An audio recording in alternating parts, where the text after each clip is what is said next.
Este é o seu programa Reavivados por Sua Palavra, aqui da TV Novo Tempo, todos os dias às 7 horas da manhã, e a nossa proposta é que você estude, leia, comungue com Deus com um capítulo da Bíblia por dia. É fácil, né? É um capítulo. Passar aqui, depois outro, etc. Muita gente às vezes lê 10, 15 num dia, não lê nada no outro dia, como se você estivesse comendo na sua refeição, almoço, você comendo lá 4 quilos disso, 5 quilos daquilo, e depois não almoçasse 2 ou 3 dias na sequência. Isso não faz bem para o corpo.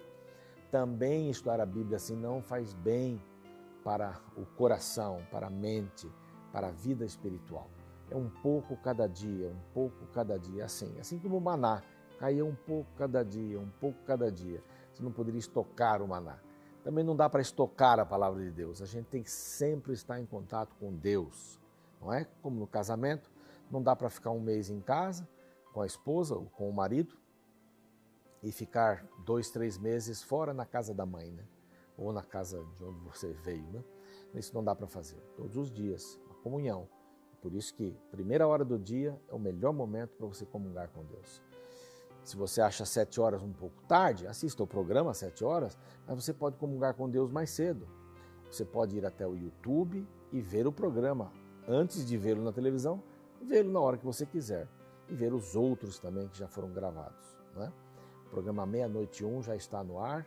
Você pode ir lá no nosso canal Reavivados por Sua Palavra NT, se inscrever, tocar no sininho, clicar no sininho para receber as novidades. Eu falo sempre isso, porque o programa originalmente é feito para a TV.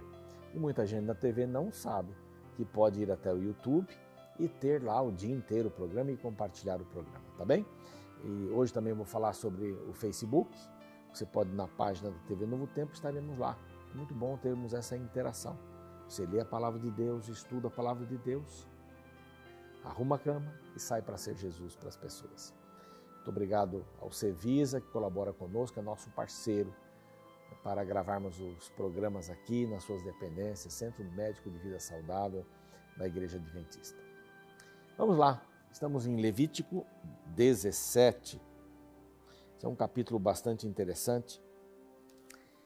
A gente, antes de entrar nele, vamos pintar aqui o contexto, né? Vou falar de novo. O povo de Israel vivia sob o Egito. Muitos do Egito saíram de lá. É uma mistura de gente, que fala lá atrás, né? Um texto que nós já vimos, mistura de gente que veio acompanhando o povo de Israel, não é? Esses davam muitos problemas. Eles se queixaram algumas vezes. Nós vamos ver isso em Números, por exemplo, tem lá a queixa de gente misturada, né? Há casos de mulheres egípcias que se casaram com homens hebreus, judeus, israelitas. Então há histórias dos filhos desses também. Eles carregavam consigo os seus deuses, carregavam os seus costumes, embora acreditassem em Deus. Para muitos, Deus era mais um Deus. E poderoso, hein? Abriu o Mar Vermelho, esse Deus, olha, é forte mesmo. Mas acreditavam nos seus deuses também, nos deuses dos seus pais, nos deuses da sua família, nos deuses da sua nação. Eram muitos deuses. E Israel também estava contaminado com isso. Bom, outro fator. As famílias estavam acostumadas a receber um membro da sua família, o patriarca especialmente, com um cordeiro para ser imolado por ele. Então, essa função já não existia mais. Então, este convívio familiar de algumas festas havia sido transferido para o templo. Esse capítulo aqui diz que o centro agora, o protagonista agora era o templo, que estava no centro. Depois nós vamos ver em Números onde que ficava o templo e ficavam cada uma das tribos. É bem interessante isso, todas as divisões. Deus estava organizando o seu povo. Imagina pegar gente rebelde, gente que tinha um monte de deuses, e agora organizar esse povo. Por isso que algumas leis são duras, eu repito isso, que alguns se chocam até, mas algumas leis são duras. E aqui no capítulo 17, está falando justamente de gente que não levava o sacrifício para o templo. Agora a ordem era levar para o templo. E que faziam isso, matavam os cordeiros fora do templo, dando continuidade àquilo que faziam como pagãos, matando animais para os seus próprios deuses, que não Deus, E alguns patriarcas, alguns mais velhos de algumas famílias, não queriam que se levasse o cordeiro para lá, que fosse feita ali, a cerimônia deles, da família. Então havia uma tensão nesse sentido. E é justamente o que o capítulo 17 vai falar. Verso 3. Qualquer homem da casa de Israel que imolar boi, ou cordeiro, ou cabra no arraial ou fora dele, e os não trouxer à porta da tenda da congregação, verso 4, como oferta ao Senhor diante do seu tabernáculo, a tal homem será imputada a culpa do sangue. Derramou sangue, pelo que esse homem será eliminado do seu povo. É duro isso, por quê? Porque agora as coisas mudaram, Deus estava organizando um povo rebelde. É isso que a gente tem que ter em mente. Então até isso era uma questão de eliminação. Eliminado ou jogado para fora, tirado do povo. E dessa forma Deus estaria construindo uma nação que teria um contexto, que teria um desenvolvimento ao redor do templo. A presença de Deus estava ali no templo, no Shekinah. Nós sabemos, já vimos alguma coisa, vamos ver mais coisas ainda aqui mesmo em Levítico, lá para frente. E Deuteronômio vai falar também, e a Bíblia toda vai falar sobre isso. Mas é importante termos em mente isso. Havia um costume pagão, um costume errado, ele foi transferido, foi mudado. Havia um costume também religioso, que agora é uma nova fase, a fase patriarcal de matar o cordeiro na família foi mudada para a fase mosaica, podemos dizer assim, ou do sacerdote, ou sacerdótica, alguma coisa nesse sentido. Então mudou tudo. Deus deu uma outra ordem aqui. Agora as coisas mudaram. Agora nós somos um povo, não somos mais famílias separadas em clãs. Agora nós estamos com um objetivo só e temos que nos tornar uma só nação. Porque Deus não vai mantê-los ali no Sinai.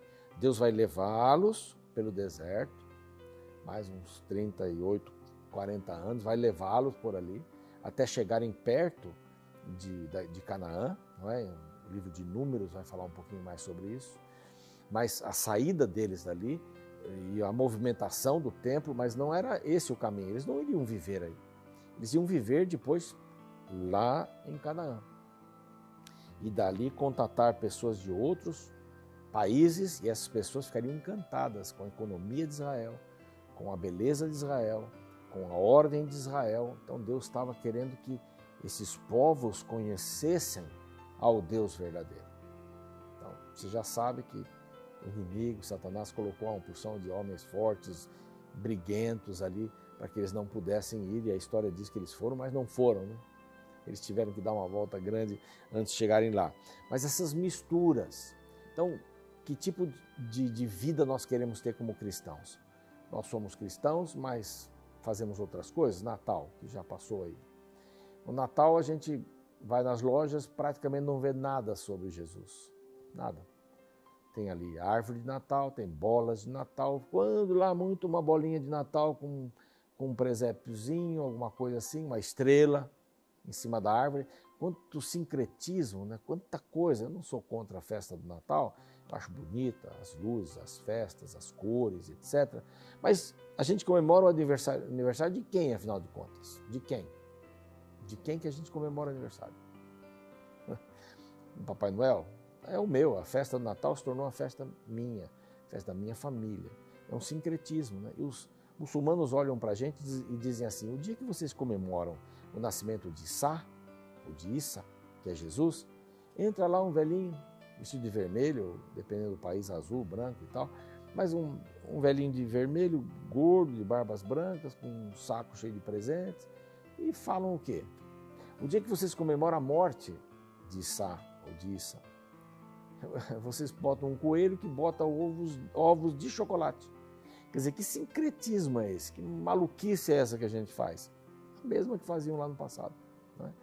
Eles queriam ter as comemorações do jeito deles, né? Eles queriam ter um Deus do jeito que eles faziam na cabeça. Eles imaginavam um Deus e faziam um Deus. Então, esse capítulo 17 é muito importante porque ele fala dessa questão de que pessoas faziam seus cultos e suas maneiras, matavam os cordeiros fora do local que deviam matar. E Deus disse: não vão me oferecer sacrifícios aos demônios, porque havia cultos aos demônios entre os egípcios também. Imagine, Deus dizendo assim, vocês estão fazendo um culto ao demônio, não estão fazendo culto para mim. Assim viviam as pessoas naquele tempo e assim vivemos nós também. Esse sincretismo, essa mistura de coisas. E Deus disse, não façam isso. Não misturem o meu culto ao culto para os demônios, sacrifício para os demônios. E aqui a partir do verso 10, terminando então o capítulo 17, vem mais uma proibição de comer sangue. Vou voltar ao Egito. Essa era uma prática comum lá no Egito, beber o sangue de animais que estavam sendo sacrificados para os deuses do Egito. Então, o sangue não é para ser bebido. Ele diz aqui, porque a vida da carne está no sangue. Então não vamos brincar com essa questão. E outra, isso não deve fazer bem mesmo. E outra, talvez a principal, isso lembra o Egito. Então nós não vamos ficar no Egito. Nós saímos do Egito, temos que tirar o Egito da gente. Você aceitou Jesus? Então tire aquilo que não é de Jesus dentro do seu coração. Esvazie o seu coração, entregue o seu coração, sua vida, permita que ele mude o seu gosto, a sua maneira de ver, de ouvir, de tocar.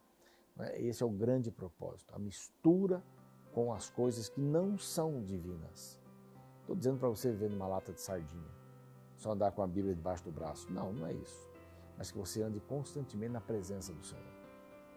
7 vezes no Pentateuco é mencionada a questão do sangue, porque era importante mesmo.